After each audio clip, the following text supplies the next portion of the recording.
सभी दर्शकों को हमारी राधे राधे।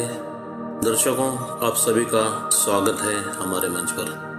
दर्शकों, जैसा कि आप जानते हैं कि हम यहाँ ज़्यादा से ज़्यादा सच्ची कहानियाँ ही पोस्ट करते हैं और उद्देश्य यही होता है कि समाज में कुछ जागरूकता फैलाई जा सके। इसी उद्देश्य के साथ हम यहाँ वीडियो बनाते हैं। तो आज की कहानी एक 53 साल की महिला की है, जिसकी शादी लगभग 17 साल की उम्र में हुई थी और तब से लेकर आज तक वह संघर्ष की जिंदगी काट रही है। उसकी आप बीती पर यह आधारित वीडियो है।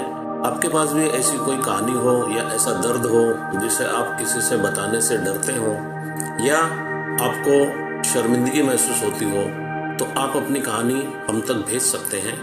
हम उस पर वीडियो बनाकर यहाँ पोस्ट करेंगे, जिससे कमेंट में यदि कोई सलाह आती है तो आपको भी फायदा होगा, और आपको सलाह नहीं भी आती है तो आपकी कहानी जो देखेगा उसको कुछ फायदा हो सकता है। यही हमारा उद्देश्य है। वीडियो शुरू करने से पहले मैं आप सभी से कहना चाहूँगा कि आप अपनी प्रतिक्रिया जरूर दें, क्योंकि आपकी प्रतिक्रिया एक इंसान का जीवन बदल सकती है। वीडियो अच्छी लगे तो लाइक करिएगा और ज़्यादा से ज़्यादा शेयर करिएगा, और यदि चैनल पसंद आएगा तो आप इसे सब्सक्राइब भी करिएगा। तो चलिए चलते हैं इस महिला की कहानी की तरफ। यह क्या कहना चाहती है? वो कहती है कि मैं 53 साल की हो चुकी हूँ।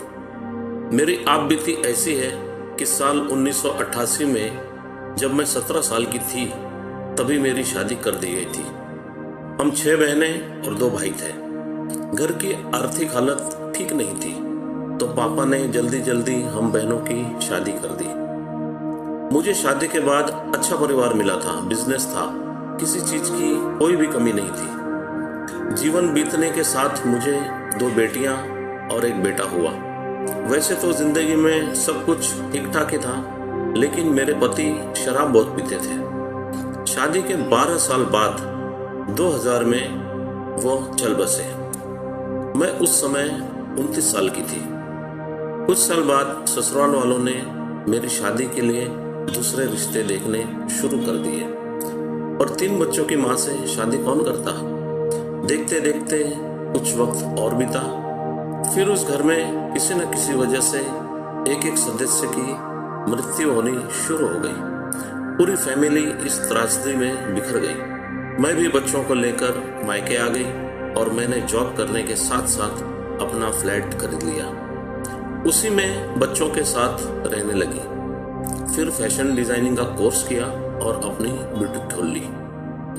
बच्चों को अच्छी शिक्षा दिलाई। मायके की तरफ शिफ्ट किए हुए मुझे 12 साल और बीत चुके थे। मेरे बच्चे बड़े हो गए थे। उन्हीं दिनों मेरा भाई एक शॉप पर जॉब करता था, जिसका मालिक हमारी ही कास्ट का था। उसने एक अपाहिज महिला से शादी की थी, जो बहुत ही अमीर घर से थी। उनके बच्चे नहीं थे। वो हमारी फैमिली को जानते थे। एक दिन मैं जब उनके शॉप पर गई थी तो वो पूछ बैठे मेरे परिवार के बारे में। तब मैंने उनको बताया कि 12 साल पहले मेरे पति गुजर गए। जैसे ही उन्हें पता चला कि मेरे पति का देहांत हो चुका है और मैं यहाँ बच्चों के साथ रह रही हूँ, उन्होंने तुरंत मुझे शादी का ऑफर दिया। मैंने कोई जवाब नहीं दिया। उसके बाद वो मेरे घर पहुंच गए और मेरे घर पे जाकर बोले कि मेरी अपाहिज बीवी अब कुछ ही दिन की मेहमान है। मैं आपकी बेटी के बच्चों को पिता का नाम देना चाहता हूँ। मेरे घर वाले नहीं माने, लेकिन वो बार बार इस बारे में मेरे माँ पापा से पूछते रहे। एक दिन मेरा पूरा परिवार मेरे पास आया और मुझे सब कहने लगे कि कब तक ऐसे ही रहेगी। वो तुमको और तुम्हारे बच्चों को अपनाने को तैयार है, तुम उससे शादी कर लो। मैंने कहा कि अपने बच्चों से पूछती हूँ, अगर वो हाँ बोलते हैं तो उनसे मैं शादी कर लूंगी। इस बात को टालते टालते साल भर बीत गए। वो शादी के लिए मेरे पीछे पड़े रहे। एक दिन भाई ने कहा कि एक बार उनसे फोन पर बात कर लो। वो फिर मुझसे पूछने लगे कि शादी कब कर रही हो। मैंने फिर कहा कि बच्चों की परीक्षा सामने है, उसके बाद इस बारे में मैं बात करूंगी। बच्चों से पूछा तो उन्होंने कहा कि मम्मी, आपकी खुशी में ही हमारी खुशी है। अब हमारी शादी की बात शुरू हुई और मैंने उनसे कहा कि पहली पत्नी के रहते हमारी शादी कैसे होगी। इस पर उन्होंने स्टैम्प पेपर लाकर दिखाया जिस पर उनकी बीवी के सिग्नेचर थे। उस पर लिखा था कि दूसरी शादी से उनकी पत्नी को कोई भी आपत्ति नहीं है। उन्होंने कहा कि वकील से यह पेपर बनवाया है। मुझे भी लगा कि चलो ठीक है। मैंने कहा शादी आर्य समाज या कोर्ट में ही करूंगी। इस पर वो कहने लगे कि मुझ पर भरोसा नहीं है क्या। मैं अड़ी रही तो आखिरकार आर्य समाज में हम दोनों की शादी हुई, जिसमें उनके कुछ दोस्त आए थे और मेरी तरफ से मेरा पूरा परिवार था। शादी के बाद दूसरे पति मेरे घर रोज 15-20 मिनट के लिए ही आते थे। मुझे भी लगा कि उनकी पत्नी अपाहिज है तो उसको ज्यादा समय देने की जरूरत है। मैं अपने खुद के फ्लैट में ही बच्चों के साथ रह रही थी। पति ने मुझसे कहा कि थोड़े दिन यहीं रहो, फिर मेरे बंगले में ही तुमको आना है, क्योंकि पहली पत्नी तो कुछ ही दिनों की मेहमान है। वो अपने साथ डॉक्टर की एक रिपोर्ट भी लाए थे जिसमें लिखा था कि उनकी पत्नी कुछ ही दिन अब जीवित रहने वाली है। मैंने फिर सोचा कि कुछ दिनों की तो बात है, फिर हम साथ रहेंगे। शादी के 1 महीने बाद उनकी पत्नी का फोन मेरे पास आया और वो बहुत रो रही थी। मुझसे पूछने लगी कि तूने मेरे पति से शादी कैसे की और क्यों की। मैंने कहा कि आपने ही तो स्टैम्प पेपर पर परमिशन दी थी। तो उन्होंने कहा कि पति ने उनसे खाली स्टैम्प पेपर पर यह कहकर सिग्नेचर कराया था कि उनको कुछ काम है। उनकी बात सुनकर तो मैं सुन्न हो गई। वो पहली पत्नी बहुत ही स्ट्रॉन्ग फैमिली से थी। उसके भाई ने मेरे पास वकील भेजा।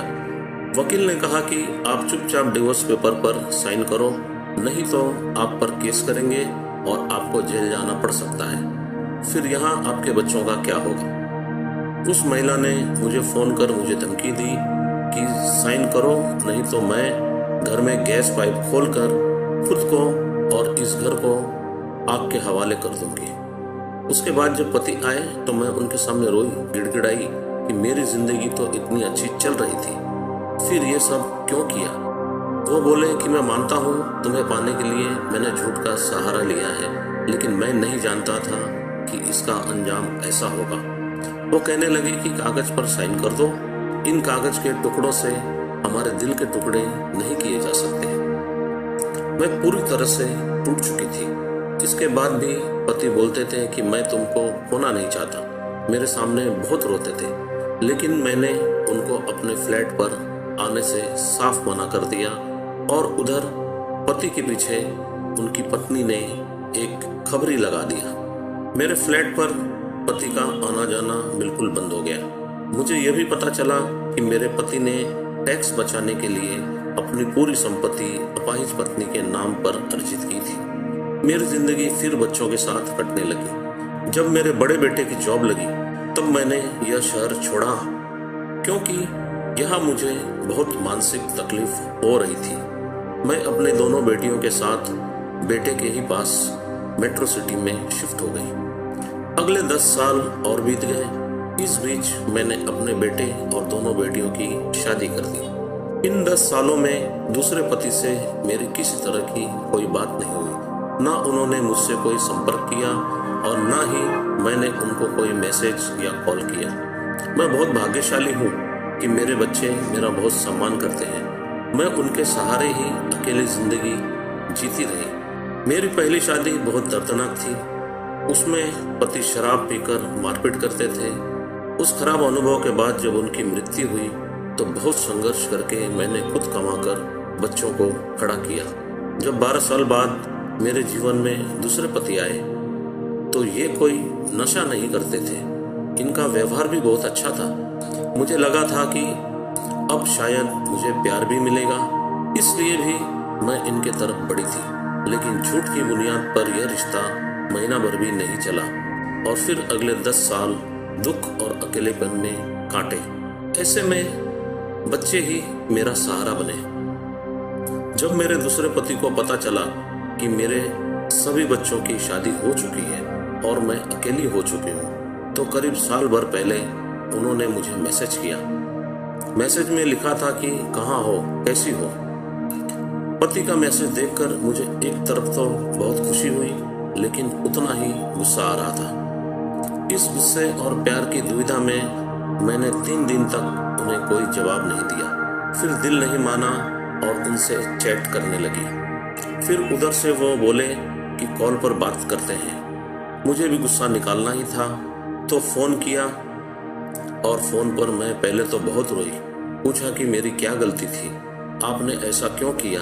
वो बोले कि मेरी मजबूरी थी और कुछ बता नहीं सकता। कहने लगे कि पहली पत्नी को उस हालत में छोड़कर तुम्हारे पास नहीं आ सकता था। वो रोते हुए बोले कि मैं तुम्हारा गुनहगार हूँ, जितना भड़ास निकालना है निकाल लो। इसके बाद हम दोनों की साल भर से बातें हो रही हैं। उनकी पहली पत्नी कुछ दिन पहले ही गुजरी है। वो मुझसे मिलना चाहते हैं, लेकिन मैं नहीं मिलना चाहती। मुझे आगे क्या करना चाहिए? मेरे अंदर बदले की भावना है।